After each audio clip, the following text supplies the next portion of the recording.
Good morning friends. I am உங்கள் Natraj tech jobs website admin பேசுகிறேன். இந்த நட்டு ஆர்ட்ஸ் மூலமாக அறிமுகமாகி இந்த டேக் ஜாப்ஸ் ஆஃபீஸ் மூலமாகவும் நிறைய வேக்கன்சி எங்கெங்கே வருது, இன்றைக்கி துபாய்க்கு எப்படி போகிறாங்க, பஹ்ரைனுக்கு எப்படி போகிறாங்க, எல்லா வேலை வாய்ப்பு எல்லாமே தெளிவாக சொல்லியிருக்கேன். இன்றைக்கி காலையில் பார்த்திங்கன்னா துபாய் ஏர்போர்ட்லேருந்து விசிட் விசாவில் துபாய்க்கு போயிருக்காரு ஒரு தமிழ்காரரு. அவர் போயிட்டு சென்னை ஏர்போர்ட்டுக்கு இன்றைக்கி காலையில் இறங்கியிருக்காரு. வரும்போது ஏர்போர்ட்டில் அவரை பிடிச்சிட்டாங்க.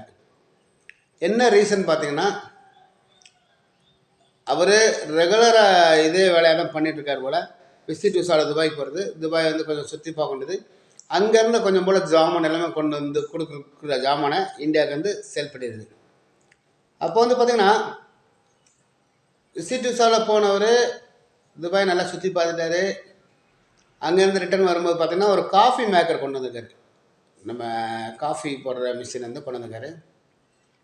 அதில் பார்த்திங்கன்னா டம்மி பீஸ் தான். அதில் உள்ள மிஷின் எல்லாமே எடுத்துகிட்டு அது உள்ளே பார்த்திங்கன்னா ஒரு 4 கிலோ கோல்டு கட்டி உள்ளே வச்சு பேக் பண்ணி கொண்டு வந்துட்டார். அதை சென்னைக்கு வந்தோடனே அங்கங்கே உள்ள கஸ்டம்ஸ் ஆஃபீஸருக்கு அவரை பிடிச்சிட்டாங்க. இப்போ அவரை தூக்கி ஜெயிலில் வச்சுட்டாங்க. திரும்ப நான் அந்த வீடியோ ஒரு விழிப்புணர்வு வீடியோவாக தான் சொல்கிறேன் உங்களுக்கு. விசிட் விசாவில் துபாய் போகிறீங்க, சுற்றி பாருங்கள். அதே மாதிரி பக்கத்தில் உள்ளவங்க யாராச்சும் இந்த ஜாமான் எங்கள் மாமா கொடுங்க, எங்கள் மச்சானுக்கு கொடுங்க, எங்கள் அக்காளுக்கு கொடுங்க, இந்த மாதிரி சொன்னாங்கன்னா தயவு செஞ்சு கொண்டுட்டு வராதிங்க. ஏன்னா இந்த காலம் நிறைய மாறி போயிடுச்சு. ஏன்னா நீங்கள் நல்லவங்கன்னு நினச்சி தான் நம்ம கொண்டுட்டு வர்றோம். ஆனால் உள்ளே இந்த மாதிரி கோல்டோ இல்லை வைரமோ ஏதோ ஒன்று வச்சு விட்டாங்கன்னா நீங்கள் ஜெயிலுக்கு போயிடுவீங்க. அப்போ இடையில உள்ள மீடியாவுக்கு தப்பிச்சுடுவாங்க. முடிஞ்ச அளவுக்கு ஏர்போர்ட்டில் யாரும் உங்களுக்கு பொருட்கள் எதுவும் கொடுத்தா கொண்டுட்டு வராதிங்க. அதுக்கு மாரி இல்லைன்னா அவங்களோட ஆதார் கார்டு, அவங்களோட பேன் கார்டு, இங்கே யாருக்கு கொடுக்குறீங்களோட அவங்களோட பேன் கார்டு, ஆதார் கார்டு எல்லாம் வாங்கிடுங்க. அதே மாதிரி யார் உங்களை அனுப்பிவிட்றாங்களோ அவங்களோட ஐடி கார்டு, அவங்களோட ஃபோட்டோ, அவங்க கூட சேர்ந்து ஒரு செல்ஃபி எடுத்துக்கோங்க.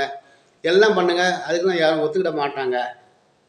அவங்க கொடுக்குற கோல்டு இது எல்லாமே பார்த்திங்கன்னா டூப்ளிகேட் இதை கொடுத்து உங்களை மாட்டி விட்றாங்க. இன்றைக்கி இந்த பையன் மேலே வந்திருக்க கேஸ் பார்த்திங்கன்னா டூரிஸ்ட் விசாவுக்கு போயிட்டு கிட்டத்தட்ட 4 கிலோ கோல்டு இந்த பையன் இதில் இருக்குது. என்ன அதே மாதிரி இன்னும் மகேஸ்வரன் இந்த பையன் பேர். இந்த பையன் நிறைய தடவை துபாய் போயிட்டு வரதா கேள்விப்பட்டிருக்காங்க. இன்றைக்கி நியூஸில் போட்டிருந்தாங்க. அதனால தான் இந்த வீடியோவை முன்கூட்டியும் நம்ம குரூப்பில் உள்ள மெம்பர்களை ஷேர் பண்ணி வரேன்.